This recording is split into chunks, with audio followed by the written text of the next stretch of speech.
DMK தலைவர் முன்னிலையிலேயே கையெடுத்து கதறி எழுத பெண்மணி.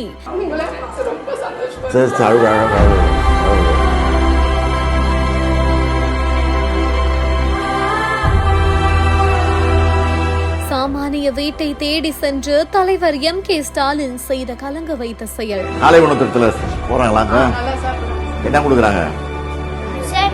டெய்லி போறியா? நல்லா படிக்கிறியா? நல்லா படிக்கணும். கேவிக்குப்பம் தொகுதியில காலை பரப்புரையின் போது டிஎம்கே தலைவர் எம்.கே. ஸ்டாலின் பாத்தீங்கன்னா அங்க இருக்கக்கூடிய கலைஞர் கனவு இல்லம் திட்ட பயனாளி ஒருத்தவங்களோட வீட்டுக்கு சென்று அவங்க கையால தண்ணி வாங்கி குடிச்சு அவங்களோட குடும்பத்தை பத்தி நலம் விசாரிச்சிருக்காரு.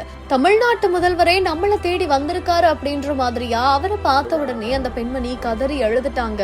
உங்களால மட்டும்தான் என் குடும்பம் இன்னைக்கு நல்லா இருக்கு, ரொம்ப நன்றி சார் அப்படின்ற மாதிரியா கையெடுத்து அவங்களோட நன்றியும் தெரிவிச்சிருக்காங்க.